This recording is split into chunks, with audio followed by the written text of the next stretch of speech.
Libro de las Muertes, Ministerio de Cultura, Programas de Estímulos 2011, primer puesto, concurso de poesía. Universidad Politécnico Gran Colombiana en 2002, finalista concurso nacional de cuento en la Universidad de Barranquilla en 2002, premio cortometraje Convocatoria Nacional Cinematográfica en 2002 y primer puesto en concurso de poesía Universidad de los Andes 2002, entre otros. A continuación entonces quedan en compañía de nuestros invitados especiales. Esperamos disfruten de este conversatorio. Bueno, muy buenas tardes a todos los asistentes a este encuentro hoy con el terror en Popayán, Ciudad Libro.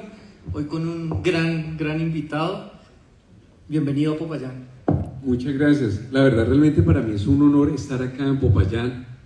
Es la primera vez que visito Popayán. Realmente esta ciudad me ha encantado. A la fecha me he comido 20 empanaditas de pipián, 2 jugos de guayaba. Realmente me ha parecido maravilloso. Realmente tienen una ciudad hermosa y espero seguirla visitando con más frecuencia. Gracias. Bueno, yo quiero iniciar hablando de algo que son los recuerdos de infancia, que yo creo que muchos de los asistentes hemos tenido y que nos daban unas altas dosis de terror, que era cuando íbamos quizás a las casas de nuestros abuelos, ya sea en el campo, o cuando nos reuníamos simplemente con nuestros abuelos o nuestros tíos, nos contaban esas historias de terror que nos hacían dormir un poco asustados. La pregunta, Luis, es ¿cómo fue su infancia? ¿Cómo fue ese pasar tiempo con sus abuelos y cómo quizás lo influenció en los relatos de terror? Mira, Hernando, les cuento un poquitico.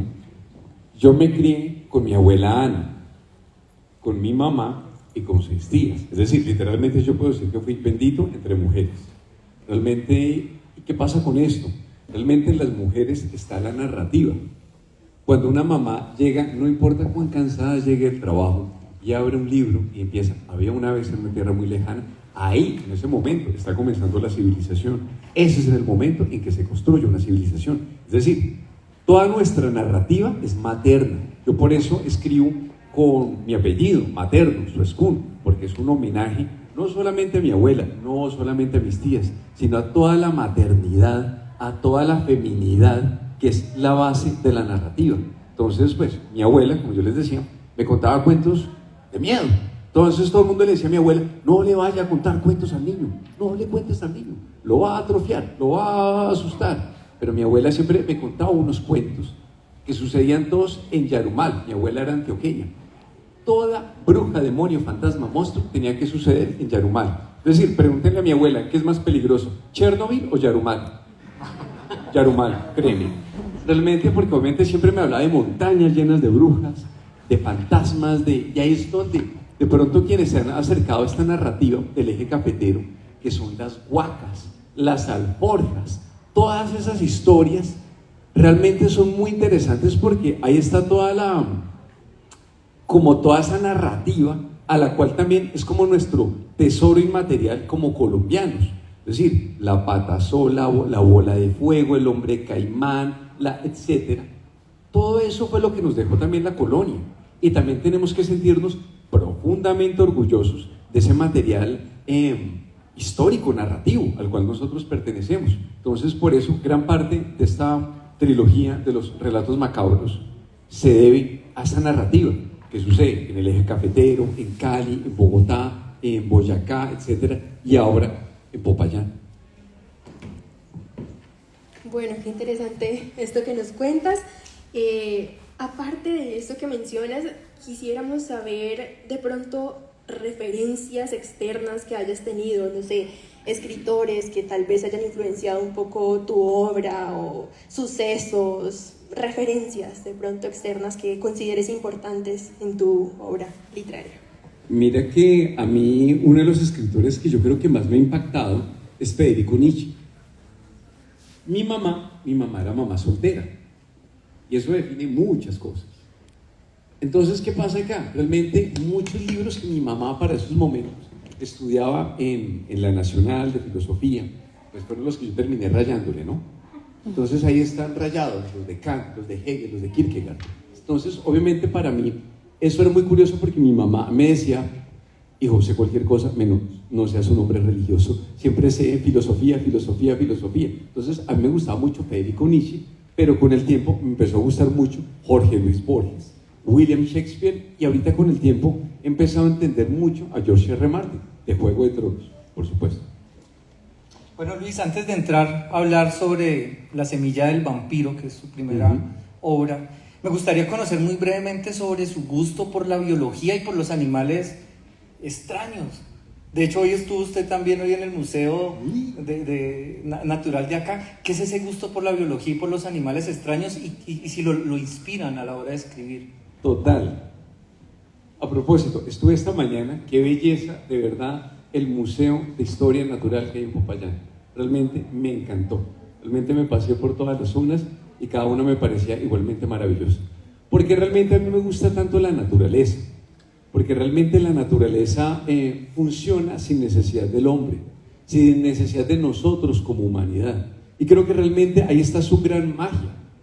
Mira que, por ejemplo, todos mis relatos tienen que ver mucho, no solamente con el mundo de insectos, el de los hongos, el de la naturaleza.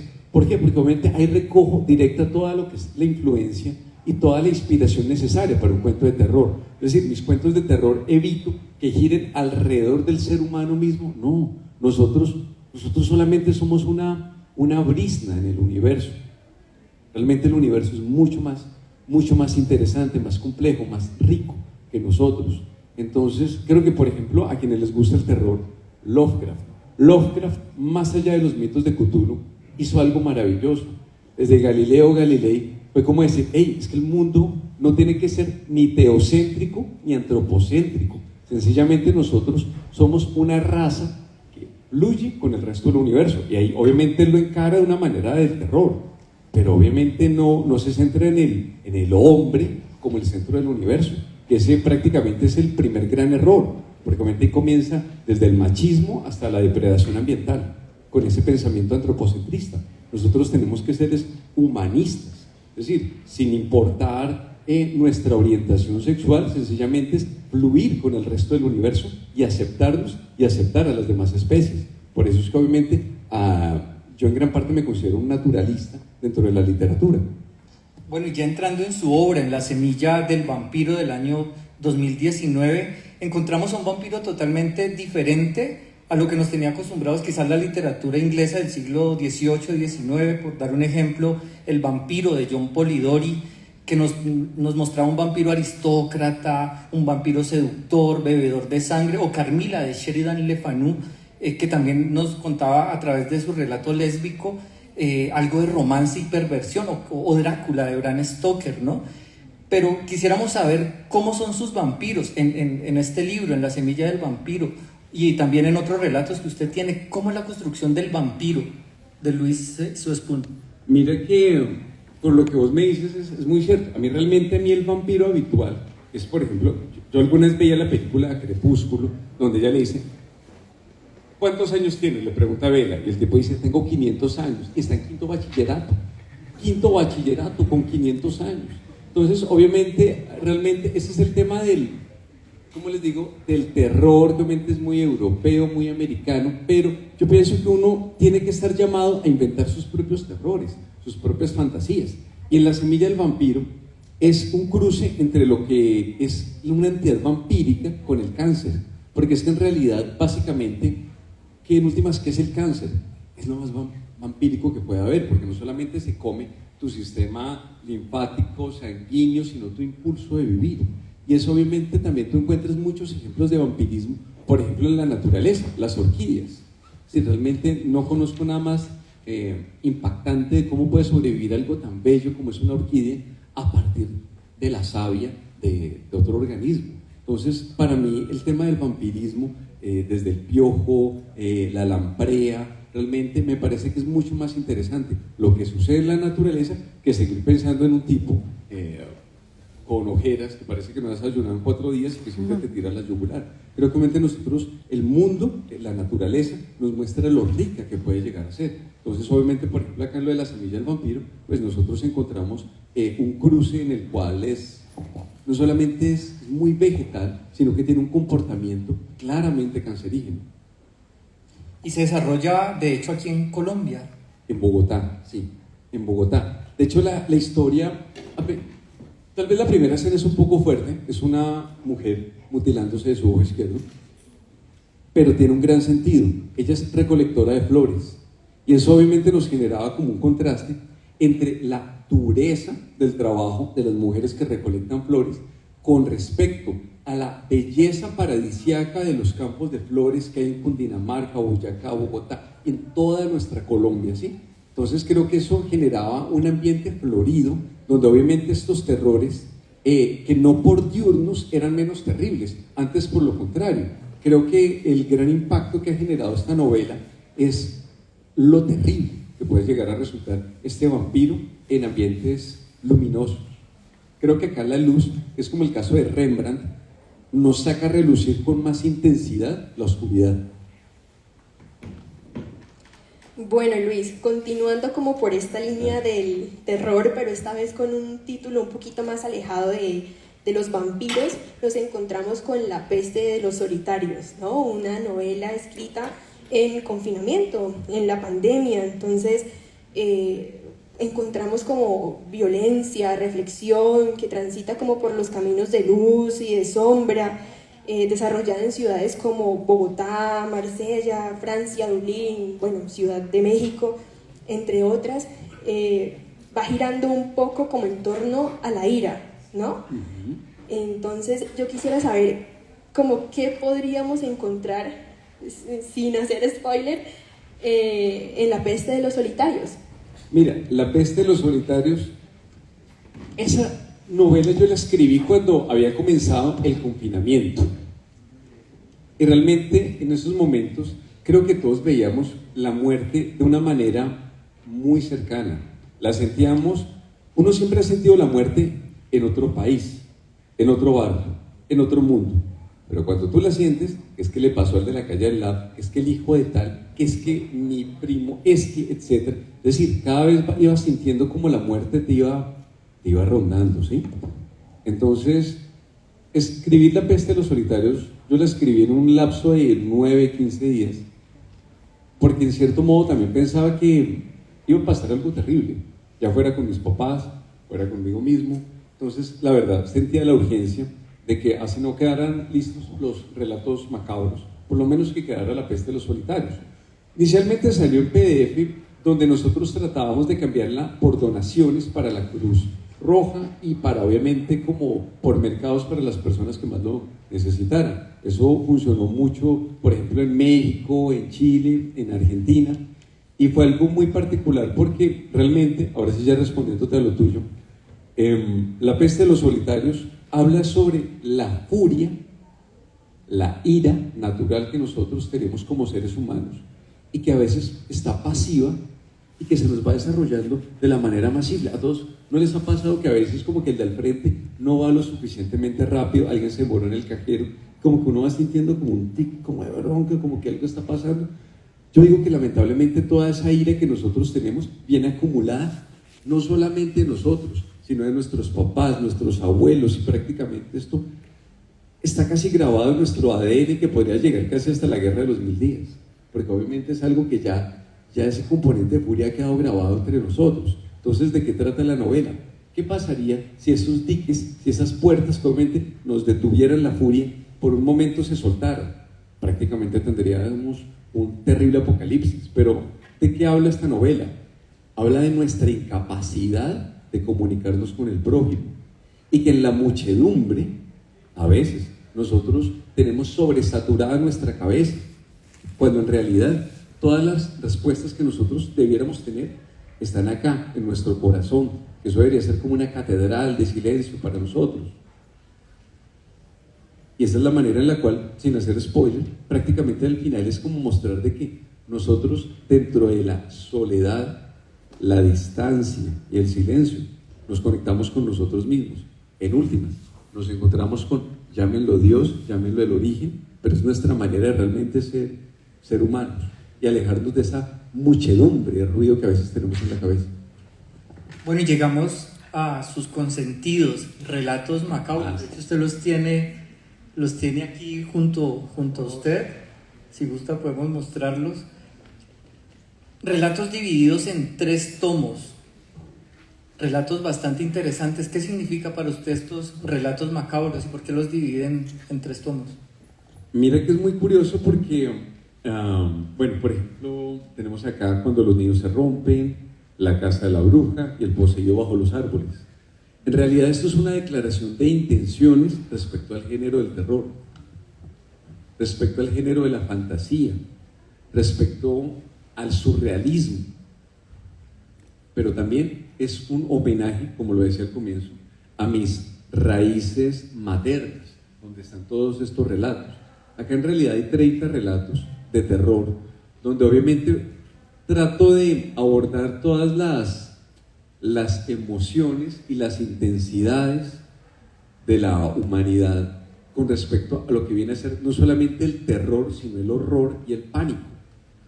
Hago acá la diferencia. ¿Qué es el pánico? ¿A ustedes no les ha pasado que a veces entran a un bosque a oscuras y a pesar que no hay nada al frente de ustedes, sienten como un miedo hacia lo desconocido, hacia la naturaleza misma? Eso es pánico. Por eso los romanos hablaban del dios Pan como el dios de la naturaleza. Pero cuando obviamente tú sientes que ese miedo te puede causar una mutilación, la muerte, un daño físico, estás hablando de terror, porque es la tierra, es lo terrenal. Y cuando tal vez ya no solamente lo que está en juego es tu vida, sino tu alma, entre el bien, el mal, lo ético, el cielo, el infierno, estás hablando es de horror. Por eso es que Edgar Allan Poe, cuando él habla, dice: mis horrores no son de Alemania, son del alma misma. Esa es la manera en la cual se trata en estos relatos macabros de hablar de pánico, terror y horror. Bueno, ¿y son relatos que funcionarían como homenaje a lo que es la tradición oral? Claro. ¿Por qué? Claro, porque es que realmente nosotros somos, la oralidad es muy importante en todos los países, pero acá en Colombia es vital, vital. Acá realmente todo, desde la colonización paisa hasta cada uno, desde la costa, el litoral chocuano, la oralidad es básica, porque es que el verbo, la palabra, nos construye, nos sana. Mira que, por ejemplo, muchas personas a veces me dicen: ve, algo me está pasando, algo me está sucediendo. Digo: escríbelo, escríbelo, pero no lo escribas en primera persona, que es la más tóxica. Escríbelo en tercera persona. A ti te pasó, a ti te botaron del trabajo, a ti te dejó tu novia, a ti. Sal de eso y te encuentras a una tercera persona y con eso te liberas, porque creas una perspectiva. La misma cuestión, lo que te digo, la palabra, la oralidad, es de verdad lo que nos va a salvar a nosotros como sociedad. Y por eso siempre lo digo, realmente, a pesar que mis relatos son de terror, son un gran homenaje a las mamás. Y hago una insistencia, sobre todo a las mamás solteras, porque realmente en ellas, a pesar de que tienen el mundo en contra, saben sacar a un individuo adelante. Qué importante eso que mencionas, Luis. Hay algo inquietante y es cómo construyes tú precisamente estos monstruos y estos personajes que aparecen en pues, los relatos, ¿no? En los relatos macabros. ¿Cómo son, o sea, estos personajes? ¿De pronto tienen algo por ahí, algo de Luis, o qué pasa con ellos? ¿Cómo es esa construcción? Bueno, yo siempre trato de que en estos relatos haya, por ejemplo, un tótem y un tabú, porque básicamente así es que nosotros nos construimos, con tótems y con tabús.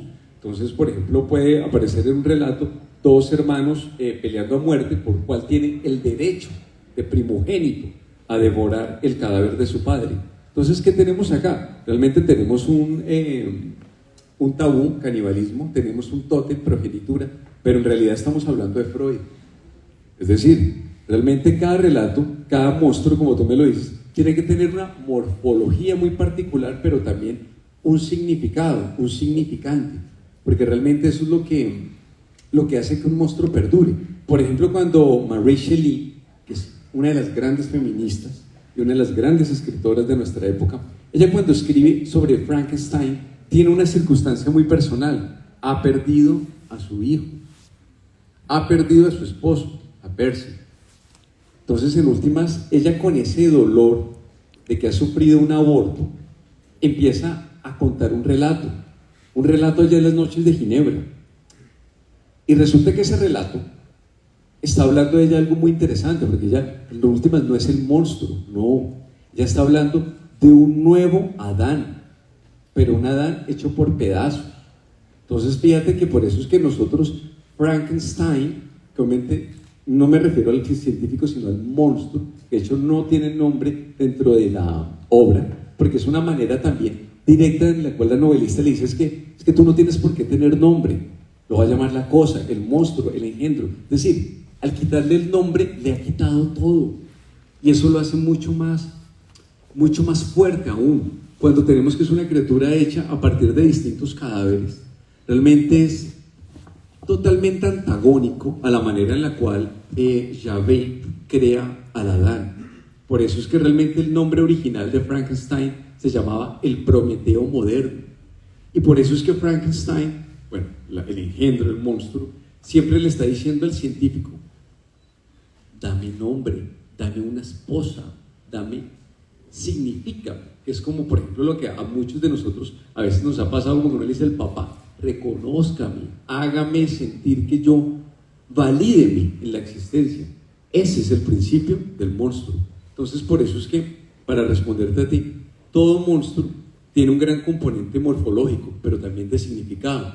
Pero en la vida real, y eso me parece que es importante aclararlo, todo monstruo es un prejuicio.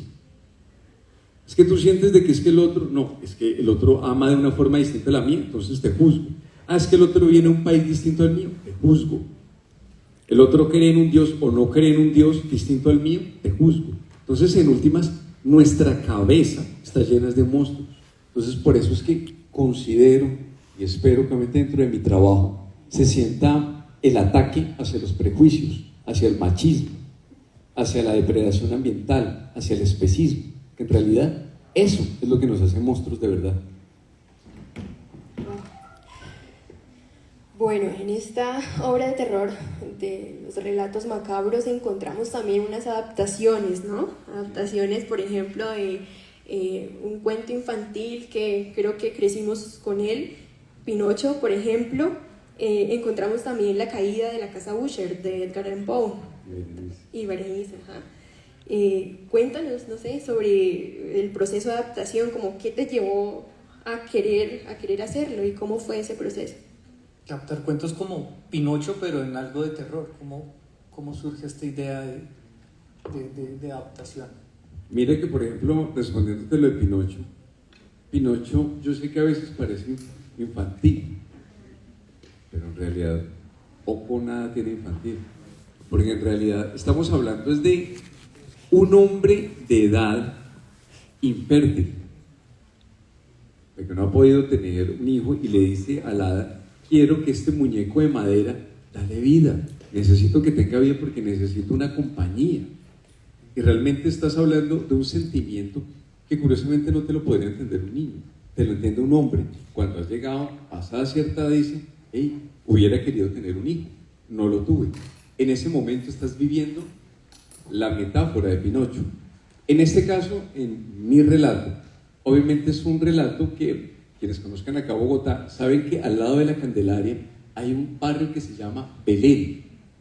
Belén es un barrio donde obviamente estaban los herreros, los carpinteros. ¿Por qué? Porque obviamente la Candelaria, que es como una especie de meseta, ahí era donde estaban los españoles, con sus grandes casas y sus quintas. Entonces necesitaban mano de obra, y la mano de obra iba a estar en el barrio Belén. Entonces acá tenemos a un hombre que es herrero, que ya ha pasado sus 50 y algo años, que ha perdido a su mujer, y que cuando pierde a su mujer dentro del parto, ha perdido también a su niña.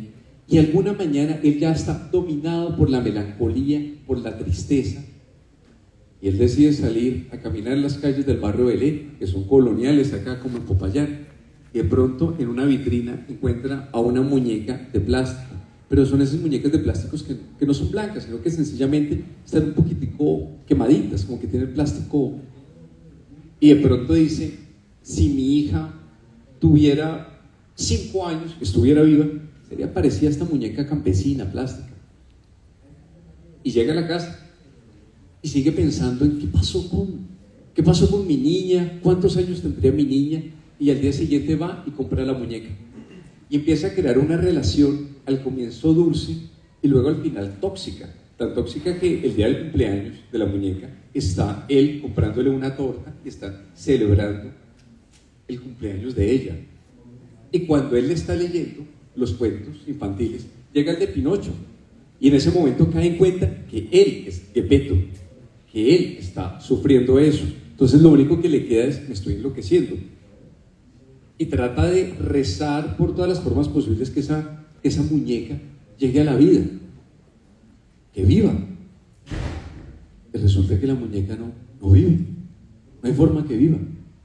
Entonces, al punto de la locura, este herrero sienta a la muñeca sobre la bandeja, prende el horno, las llamas, y la va llevando, y la va llevando, y la va llevando.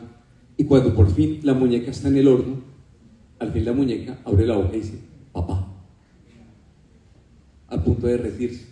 El hombre entra directo hacia el horno, tratando de salvar a su hija, con lágrimas en los ojos, la abraza, pero es un horno de herrero, de inmediato se incendia, se crema por completo.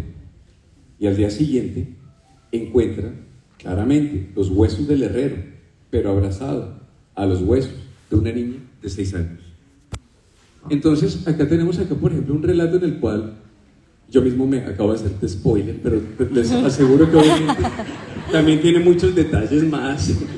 Entonces, pero es una manera como de contarles cómo funcionan los relatos macabros, que obviamente tienen un tótem, tienen un tabú, pero se trata de que haya un contexto cultural, filosófico, que sustente este relato. Es decir, que realmente no sea algo que simplemente nos quede como en calaveras, sangre, puñaladas, porque no, realmente, digamos, ese tipo de terror a mí no es el que me llegue, sin decir que obviamente los relatos macabros no sean lo suficientemente oscuros. Quienes me han leído saben que realmente hay varios componentes de oscuridad. Y alguien que sí lo supo y lo premiaron, usted de hecho con el premio Festival de las Ánimas en España 2019 por el cuento Cuando los nidos se rompen, que de hecho le da título a uno de los relatos macabros. Cuéntenos sobre este relato sin hacer tanto spoiler y cómo se enteró que había sido el ganador.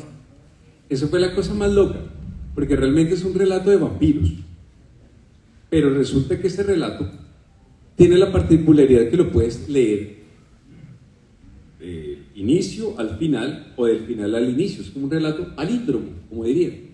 Entonces fue muy curioso porque yo toda la vida estuve trabajando en publicidad, siempre en publicidad. Los edificios, el hogar que tú querías, el hogar que quería tu familia, el hogar, etcétera, etcétera, etcétera. Y estaba yo para esos momentos en Italia, entré a una iglesia. No es que sea una gran sorpresa que yo entre a una iglesia. Italia está llena de iglesias. Es como decir que en Cali hay un pastel de la locura en cada esquina, pues en Italia también hay una iglesia en cada lado. Entonces yo entré a una iglesia y sé que suena loco decirlo, pero le pedí a Dios, Dios, ¿qué diablos hago? O sigo con la publicidad o me dedico a la literatura. Y se los juro, sé que esto suena muy crazy. Y se los aseguro después de mis relatos, sé que suena más crazy aún, pero me llamó un tipo de acento extranjero a decirme: te acabas de ganar el primer puesto en el Festival de las Ánimas en España. Entonces yo dije: ok, Dios, ¿tú quieres que escriba de monstruos y diablos? Tú lo dijiste, queda claro. Entonces pues realmente sí lo tomé como una cuasi señal, por así decirlo, de hacia dónde orientar mi vida. Entonces en esos 2 años pues prácticamente ha sido dedicarme a escribir y pues afortunadamente hemos sacado 5 libros, ahorita el otro mes vamos para el 6º y pues realmente agradezco que se han vendido muy bien. Qué belleza, felicitaciones igual por ese premio. Sabemos que también escribes poesía, entonces qué rico que pudieras compartirnos de pronto algo de tus poemas, algún relato corto o algo que quieres compartirnos. Claro. Espérate, ¿qué tenía acá? Bueno, me parece bien. Este es un poema que lo escribí durante los días de del confinamiento y que está en la peste de los solitarios. Al final tiene un poemario que se llama La luz oscura. Este poema se llama Aria de funeral. El aria, como ustedes lo saben, es una pieza de ópera italiana. Es tal vez una de las piezas más tristes. Entonces se llama Aria de funeral. Mamá ha muerto esta mañana. Es lo único que mi cabeza repite una y otra vez. Hoy su habitación me resulta igual a un nido. Cada ramita, cada hoja allí estaba diseñada para la sobrevivencia del ave. Pero cuando del ave apenas quedan las plumas, todo luce tan inútil. El inhalador del asma, una manzana seca en el nochero, un libro marcado a la mitad y el control del TV. Mamá ha muerto esta mañana. Me repito en un mantra de aceptación. A medida que bajo las gradas hasta la cocina, en la estufa reposa una olla con sopa de tomate y nunca tendré ánimos para tomar una sola cucharada. En el refrigerador hay un tarro de helado vencido desde cuando le informaron que tenía diabetes. ¿Puede una cocina encapsular el tiempo? No lo sé. No tengo esa respuesta hoy. Cierro la puerta de la casa. Afuera, los edificios y las calles dibujan una catedral de cúpulas invisibles donde resuena un aria cuya letra no entiendo. Mamá ha muerto esta mañana, me digo por última vez, y me alejo, arrastrando fuera de mí un inútil cordón umbilical. Fin.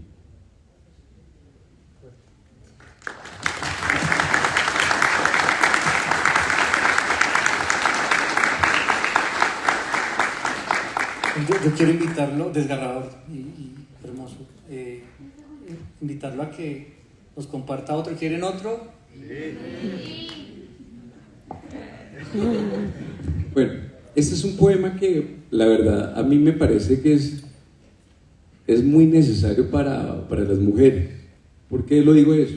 Mi literatura, yo siempre la he declarado muy feminista, abiertamente feminista, contestatariamente feminista, realmente ya al borde.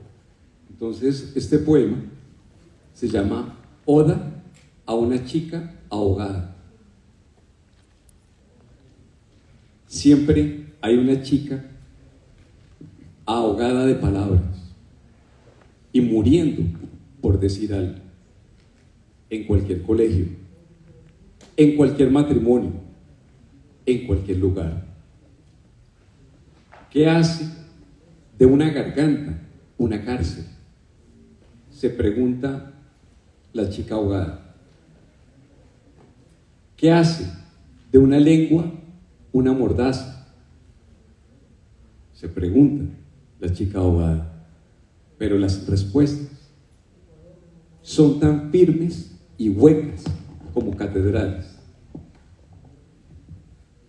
¿Qué me hace escribir catedral? Me pregunto yo. Siempre hay una chica ahogada de palabras y viviendo por callar algo, en cualquier oficina, en cualquier divorcio, en cualquier lugar. ¿Qué hace de un corazón un alcatraz? ¿Qué hace de una mente una górgona? Se pregunta la chica ahogada. Sin embargo, toda cárcel invisible tiene una llave y un cerrojo invisibles también. Pronto, la chica hablará y el mundo no sabrá cómo apagar el fuego de sus palabras. Fin.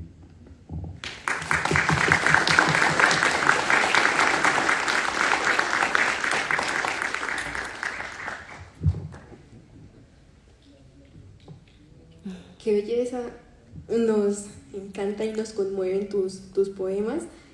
Tienen algo ahí como, no sé, le percibo un terror ahí como implícito.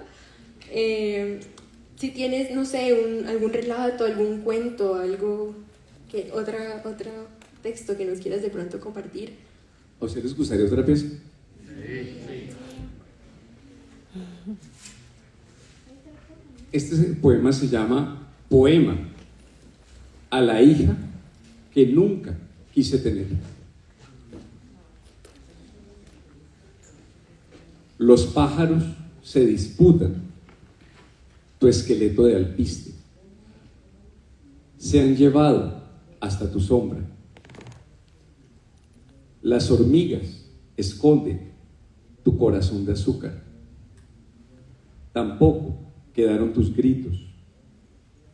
Eras un barco, haciendo luces en la noche, para que algún puerto te dejara atracar en su playa. Ningún útero te abrió la puerta.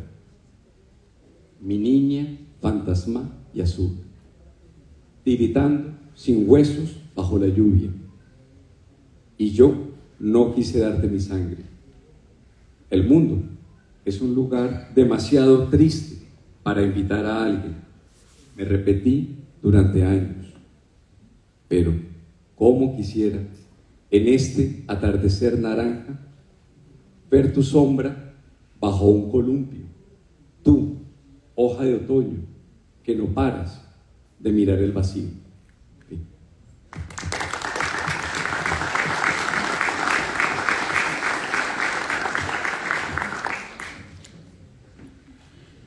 Bueno. Bueno, la poesía también es necesaria. Sí, siempre. No solo siempre. terror.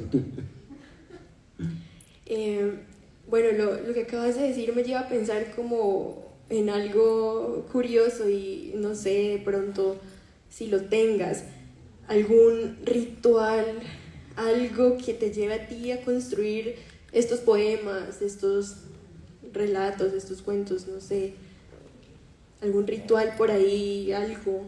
¿Sabes que la verdad realmente hay algo que yo a veces dicto talleres de narrativa y les voy a...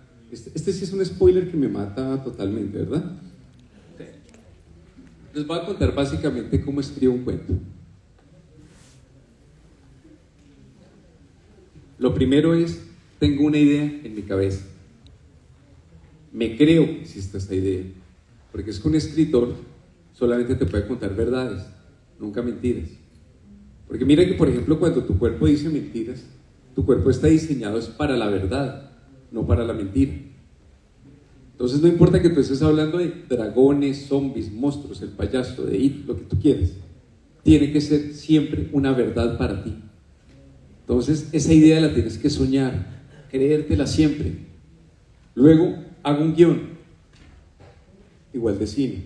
De hecho creo que por eso considero yo que mis relatos son muy visuales, son muy rápidos, son bastante cinematográficos. ¿Por qué? Porque yo lo escribo más pensando en el cine que en la literatura misma. Cuando por fin está, empiezo a escribir.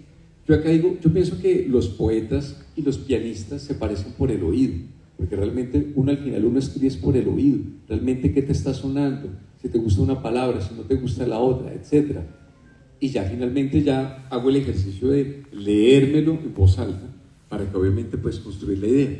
Pero básicamente es eso, y trato de trabajar en esto constantemente, que eso es lo que obviamente a veces, yo les digo a veces como a los escritores, escriban todos los días, no un día sí, otro día no, escriban, así como van al gimnasio todos los días, escriban todos los días, porque esto es sencillamente cuestión de compromiso, que es lo que necesita el género de la literatura y en particular un género del terror. Tú tienes que escribir a diario.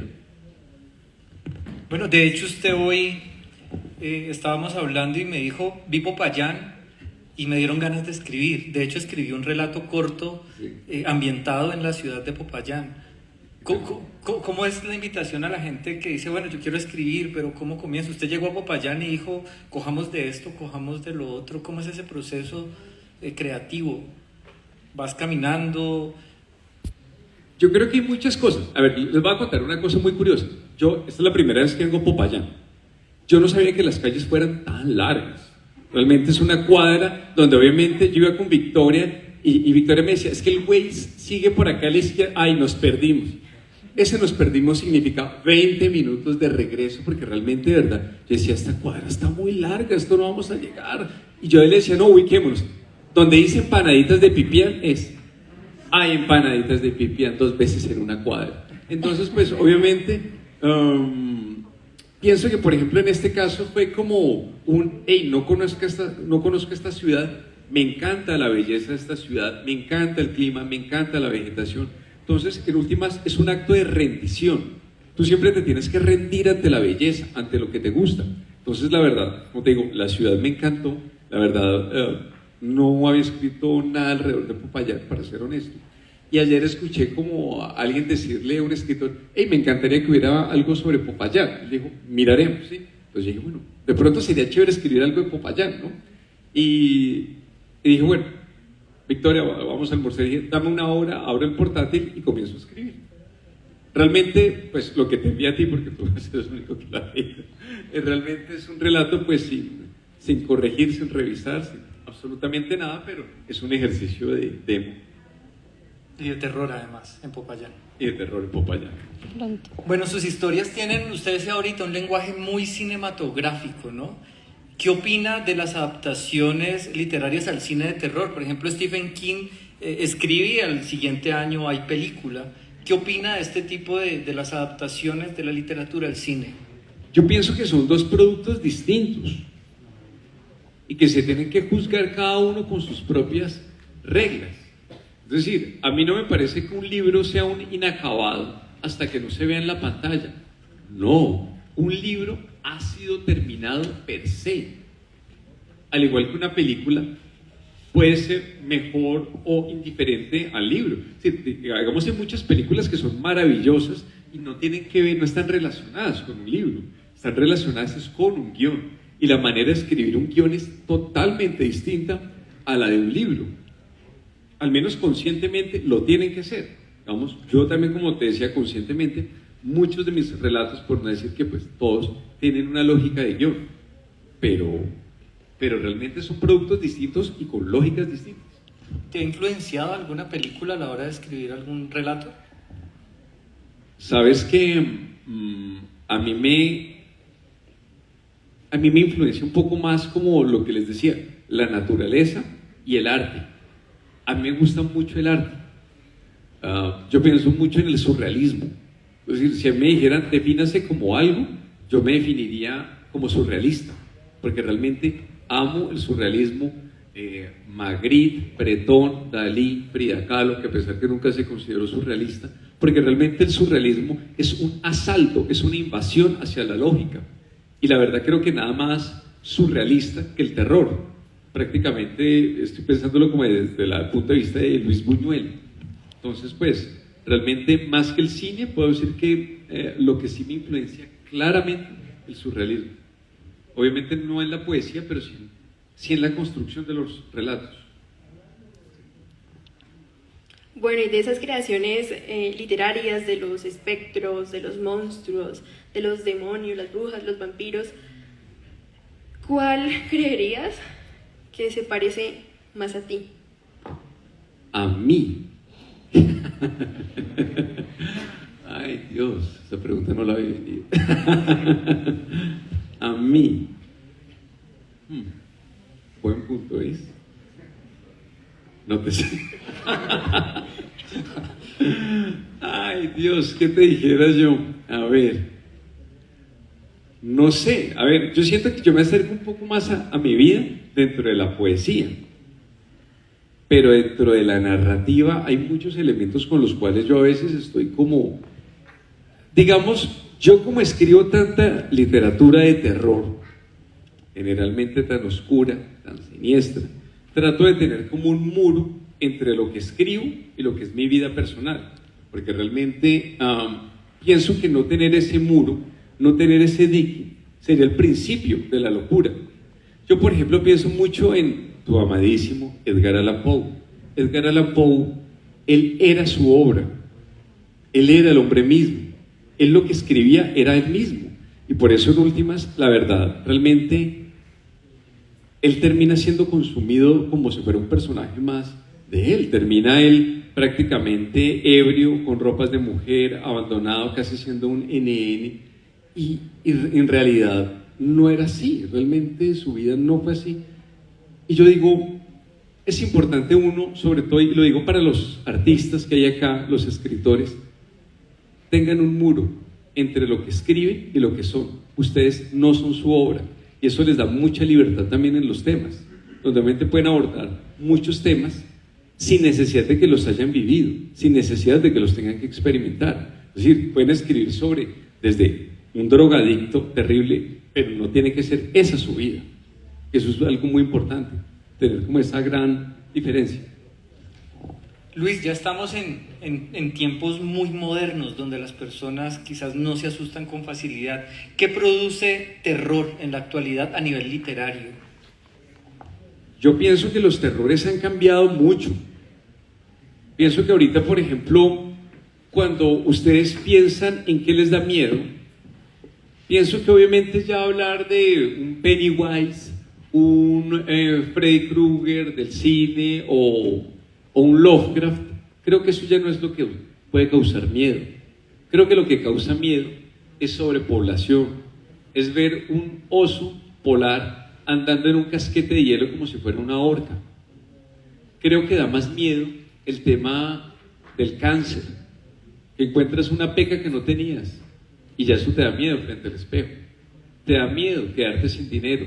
Pero creo que hay otros miedos que terminan siendo más profundos, que es el miedo al silencio. Las personas no soportan estar en silencio, no soportan estar desconectadas. Es como que un día te quedaste sin minutos en tu celular, eso te hace sentir un paria dentro de la civilización, te hace sentir que quedaste por fuera, y eso no debería ser un miedo. Realmente, para quienes de pronto ustedes no vivieron esto, no había nada más magnífico que uno tener un teléfono fijo y que lo llamen y uno decir, no está, no se encuentra, deje el mensaje. Pero realmente tener un celular es un grillete. No sé si se dieron cuenta, ahorita me estaba sonando el celular mientras yo estaba leyendo. Eso no debería ser así, digamos, dentro de un teléfono fijo. Entonces, pues, yo lo que digo es, eso es uno de los miedos actuales. Son otros miedos. Es el miedo a sentirse desconectado. Pero realmente nosotros no deberíamos sentir miedo a sentirnos desconectados. Deberíamos sentir ambición a sentirnos desconectados. Las compañías de teléfono te venden minutos y minutos para que hables más. A mí me encantaría que existiera una compañía que te vendiera minutos y minutos, pero de silencio contigo mismo. Eso me parecería de verdad una verdadera compañía de comunicaciones. Es decir, que te comuniques contigo mismo. Ya te has comunicado demasiado con prójimos que no te quieren. Necesitas comunicarte con tu propio corazón. Eso a mí me da miedo.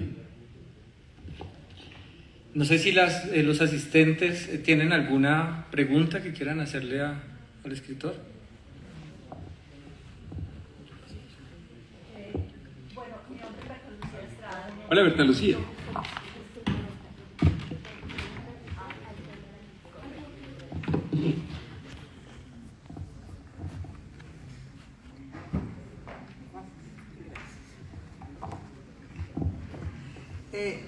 Encantada de conocerlo, Luis. ¿A ti? Yo no lo conocía. Quiero, primero que todo, comenzar por darle un gran abrazo de feminista. A mí me encanta encontrar hombres feministas. Gracias.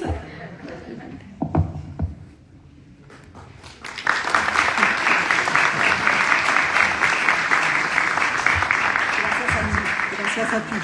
Porque por fortuna sí he conocido muchos hombres feministas y hay algunas corrientes de feministas radicales que consideran que la lucha la tenemos que dar solas. No,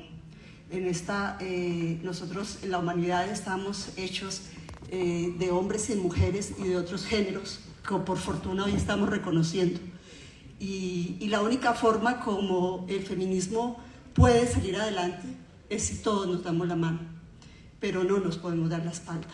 Lo otro es que yo soy madre soltera, por lo tanto, pues ese elogio a las madres solteras y a las madres que narramos y le leemos a los hijos, pues me ha llegado profundamente. Gracias.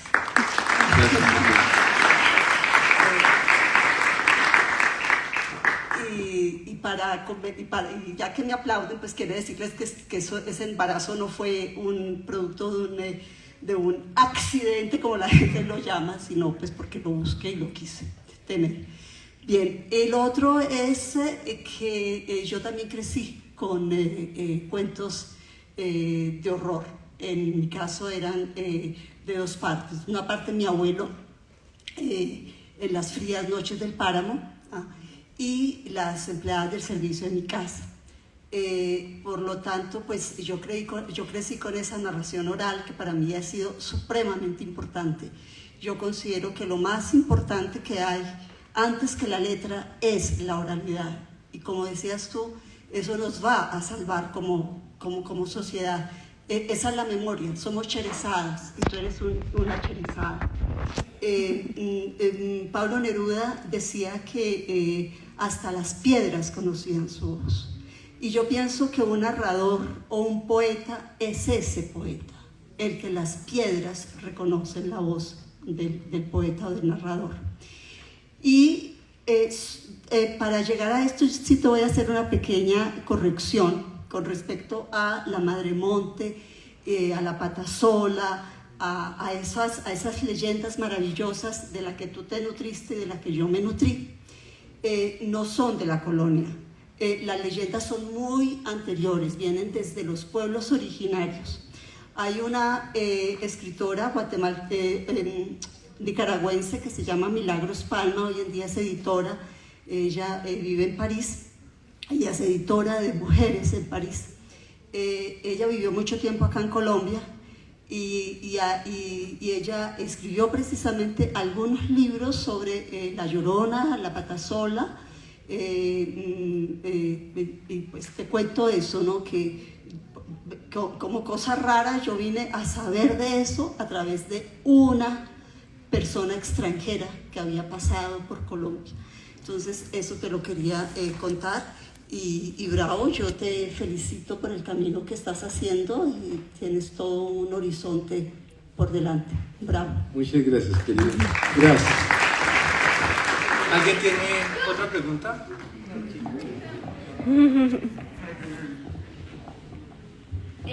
Hola, mi nombre es Juan José y mi pregunta es que no sé porque yo llegué tarde, pero si alguna vez te basaste en un libro de, no sé, escritores ya clásicos como Julio Verne, Robert Louis Stevenson, H.G. Wells.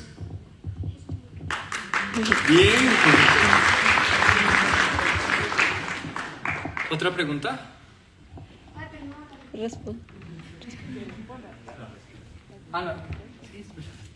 Mira, la verdad realmente cuando yo tenía tu edad me fascinaba Wells, me encantaba La Guerra de los Mundos, me parecía de los relatos más maravillosos porque obviamente Wells, cuando en realidad está hablando de los marcianos, ¿sí? En realidad Wells, siendo inglés, ¿sí? Lo que está haciendo es una crítica hacia su propio país, hacia la manera en la cual Inglaterra le daba un trato tan hostil y tan fuerte a las colonias. Por eso es que obviamente llegan esas máquinas de Marte, pero en realidad lo que está hablando él es de esa Inglaterra. Entonces la verdad, cuando tenía tu edad, digo, yo moría por La Guerra de los Mundos. Creo que era uno de mis relatos favoritos. Y también Robert Louis Stevenson, con Jekyll y Hyde. Yo me leí eso. Es de lo mejor, querido. Y me encanta que lees. Eso va a ser lo mejor en ti, querido. Porque uno no solamente lee ciudades, sino lee personalidades, lee gestos, lee el mundo. Entonces, la verdad, eso me parece magnífico en ti, hijo. Bueno, nos vamos con la última pregunta, ya por tiempo. Gracias. Mucho gusto, Alejandro. Hola, Alejandro. Le confieso que vengo acá con la mente en blanco. No lo conocía, solo a través de redes sociales que he seguido sus conversatorios. Muchas gracias. Mi pregunta es ¿qué generas una atmósfera? Cuando estabas haciendo el recital de los poemas, generas una atmósfera, y con el primer poema dejaste a todo el mundo en silencio y después todo el mundo reaccionó a aplaudir. Por lo menos fue mi sensación personal. Mi pregunta es, ¿en qué momento usted cuando escribe siente que no debe avanzar más para no ahondar más en sentimientos que puede generar al lector? O por el contrario, si siente que debe ahondar más en un tema particular para generar toda esta atmósfera de terror, oscura, y generar el pánico en el lector, porque a mí personalmente lo que miré, sentí fue eso, esa atmósfera que atrapa. Alejandro, muchas gracias también por seguir pues, los live que hago en internet y te agradezco mucho tu pregunta. La verdad, les voy a dar una respuesta muy sincera. Cuando yo escribo, trato de escribir con el hígado, literalmente que se sienta visceral, porque pienso que la única manera de tú comunicarte con el prójimo es sintiéndolo tú mismo. Es decir, realmente ese sentimiento que tú a veces tienes de dolor, nunca lo abandones. En realidad, en últimas, un artista es un malabarista de su propio dolor. Entonces, cuando hay algo de dolor, es que hay emoción adentro. Y cuando hay emoción, ahí hay belleza. Y tú sabes cuándo parar, es con el oído. Y sabes cómo respetar al prójimo, es porque en últimas estás respetando tu trabajo y te estás respetando a ti mismo. La verdad, como te digo, mis relatos abordan desde los temas más pesados hasta los temas más incómodos. Por ejemplo, mi último trabajo se llama 13 Salmos para Satán. Y en realidad, ¿de qué estamos hablando acá? Estamos hablando de humanismo, estamos hablando de feminismo, estamos hablando de satanismo y de depredación ambiental. ¿Por qué ese título tan fuerte? Porque necesito llevar un mensaje fuerte, porque nosotros ya no podemos seguir haciendo lo que hemos venido haciendo durante tantos siglos. Se necesita un mensaje contestatario, rebelde y fuerte, pero obviamente siempre con el respeto a quienes no piensan igual a ti. Luis, y tenemos una última pregunta que la niña dijo, por favor, déjeme preguntarle. Hola, Hola, Nina. yo me llamo Mariana. Hola, Mariana. Yo también, a mí me gusta mucho escribir y yo he hecho varios cuentos y a veces cuando yo los estoy haciendo, pues a veces no puedo dormir pensando que mis cuentos son reales. Entonces yo te quería preguntar si tú piensas en tus cuentos como realidad y si tus cuentos te acechan de noche.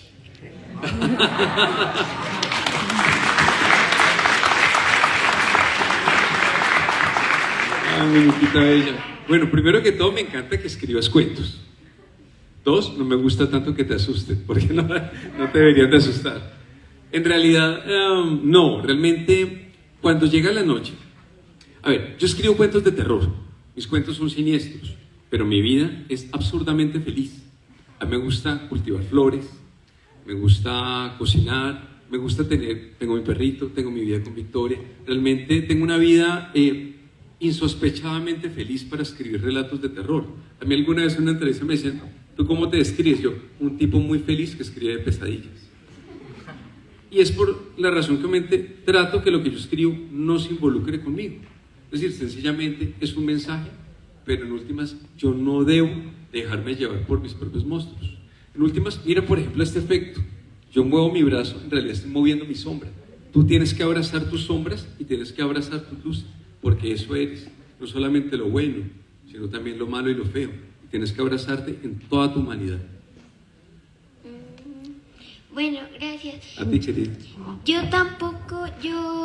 no te conocía bien, pero yo quiero leer tus cuentos y me gusta mucho que también seas escritor de terror. Y no te conocía bien, pero me caes bien. Ya nos conocemos.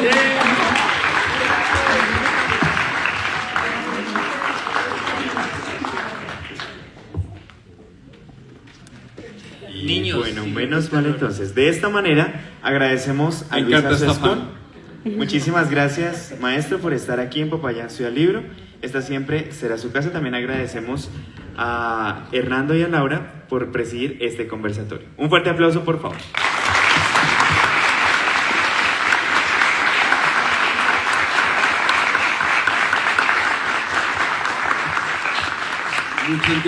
Muchas gracias de verdad, Laura, Fernando, Popayán. Realmente de verdad, esta feria ha sido un espacio maravilloso. les agradezco de corazón, de verdad, los abrazo acá a todos, porque realmente este espacio que estamos aquí alrededor de la palabra, esto es lo que nos construye como civilización. Ese espacio que vengan acá niños, que digan que leen, eso la verdad es lo más valioso que se puede encontrar en una feria y en esos espacios. Entonces, de verdad, a todos ustedes con mucho cariño, gracias. Y bueno, los invito también a los que quieran hacerse de la trilogía o la semilla del vampiro, pues ya obviamente les llegaría la otra semana, entonces para que obviamente también estén atentos a la trilogía y a la peste de los solitarios. Entonces, un abrazo de nuevo. Gracias. Muchísimas gracias.